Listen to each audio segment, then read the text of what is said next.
Hello guys, आज हम psychology की नेक्स्ट क्लास शुरू करते हैं। इससे पहले हम स्कूल्स ऑफ साइकोलॉजी में 2 क्लासेस अपनी कर चुके हैं। आज हमारी ये थर्ड क्लास है।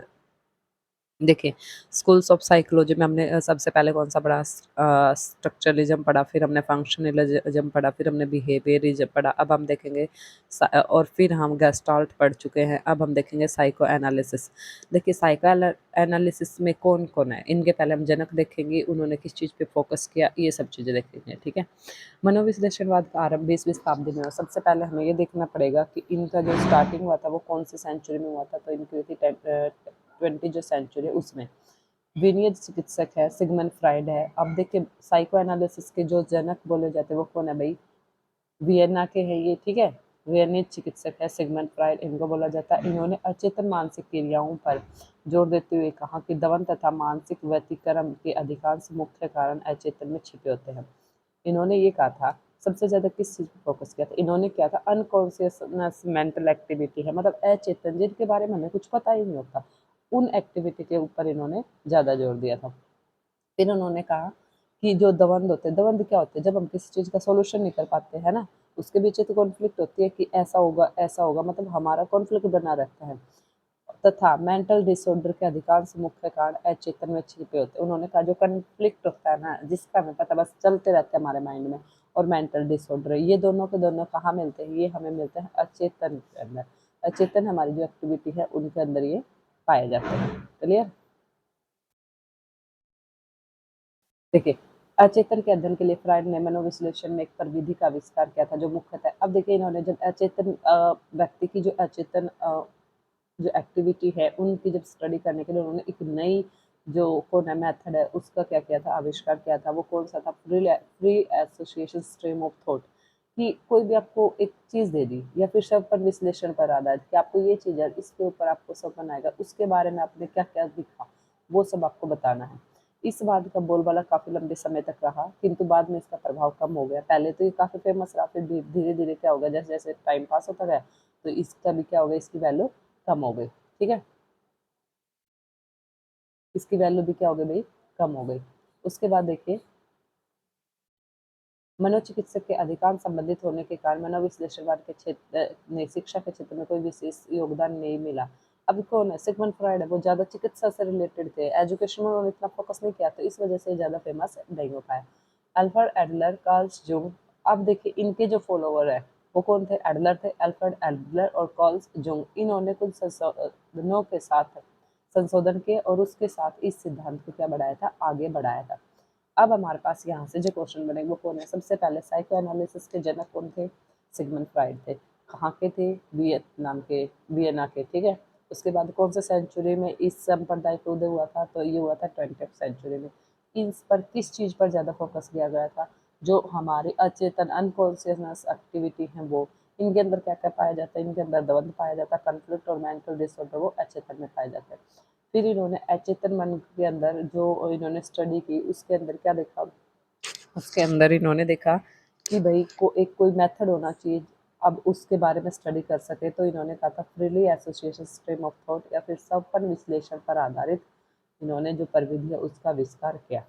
क्या ज़्यादा सक्सेस हुआ, नहीं हुआ। क्यों नहीं हुआ, क्योंकि चिकित्सा से संबंधित थे। फिर आगे किसने बढ़ाया, ये बढ़ाया था अल्फ्रेड एडलर तथा कार्ल जुंग ने।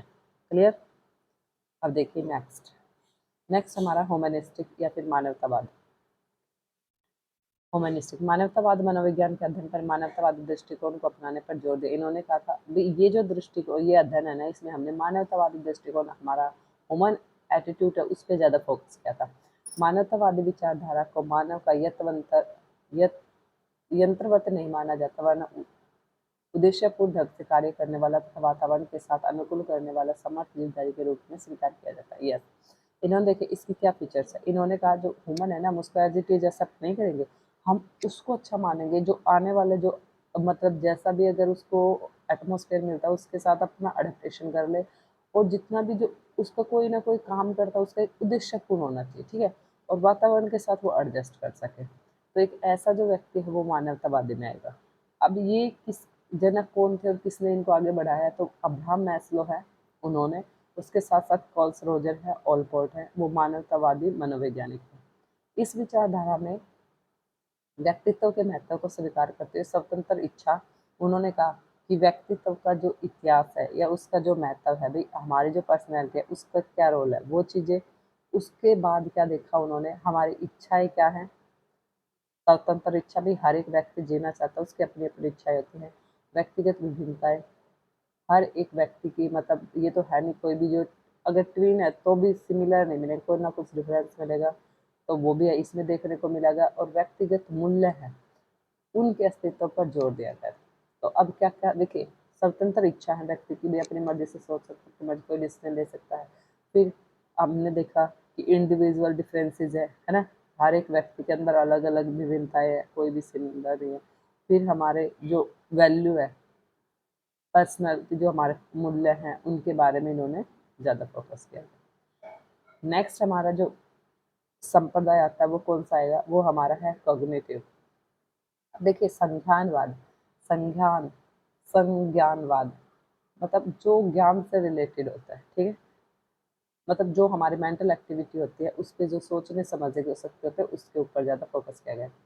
संज्ञानवाद, मनोविज्ञान का संज्ञानवादी दृष्टिकोण वातावरण के साथ अनुकूलन में संज्ञानात्मक योग्यताओं तथा प्रक्रियाओं के अध्ययन पर जोर देता है। यस, आपने जीन पियाजे के बारे में आप आगे पढ़ोगे तो उन्होंने बताया है, ये एक उन्हीं की टर्म है, वैसे सबसे ज़्यादा यही फेमस उसके लिए, संज्ञानवाद के लिए।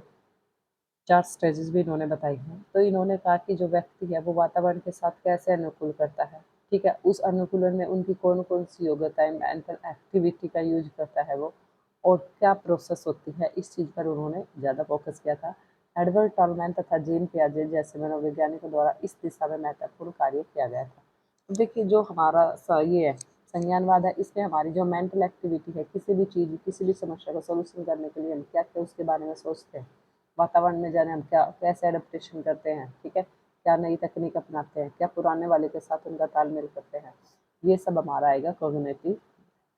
अब ये कौन कौन है इसके लिए, कौन कौन से मनोवैज्ञानिक है, तो एक एडवर्ड टॉलमैन है और दूसरे है जीन पियाजे। क्लियर। फिर आता है हार्मिक। हॉर्मिक के अंदर कौन है, हॉर्मिक मनोविज्ञान की स्थापना सर विलियम मैकडूगल द्वारा की गई थी। अब मैकडूगल ने क्या दिए थे, हमारे जो 16 क्या दिए थे भाई, पर्सनैलिटी के ट्रेट। इन्होंने मनोविज्ञान को जीवित जीव जंतु के बर्ताव का धनात्मक विज्ञान कहा है, कि भाई जीवित जो जीव विज्ञान जीव जंतु उनका बर्ताव का धनात्मक विज्ञान का, कैसे बिहेव कर, पॉजिटिव एटीट्यूड है। Psychology is the positive science of conduct of living creature, कि साइकोलॉजी है ना वो क्या है, पॉजिटिव साइंस है, किसका, जो लिविंग क्रिएचर है उनका। मैकडूगल के द्वारा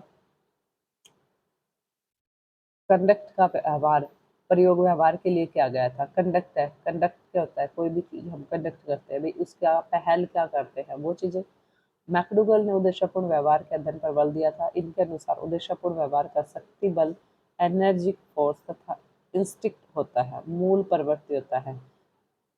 देखिए दोबारा, सबसे पहले तो इन्होंने किस चीज़ पर फोकस किया था, कि जो हमारा साइकोलॉजी को पॉजिटिव साइंस है, और किसके लिए भाई, कंडक्ट ऑफ लिविंग क्रिएचर, ठीक है। कंडक्ट का प्रयोग किसके लिए किया था, इन्होंने व्यवहार के लिए किया था। मैकडूगल ने उद्देश्यपूर्ण व्यवहार के अध्ययन पर बल दिया। उन्होंने कहा अगर हम किसी के व्यवहार का अध्ययन करते हैं तो उसका एक उद्देश्य होना चाहिए, हमारा एमलेस नहीं होना चाहिए। इसके अनुसार उद्देश्यपूर्ण व्यवहार का शक्ति बल, हमारा जो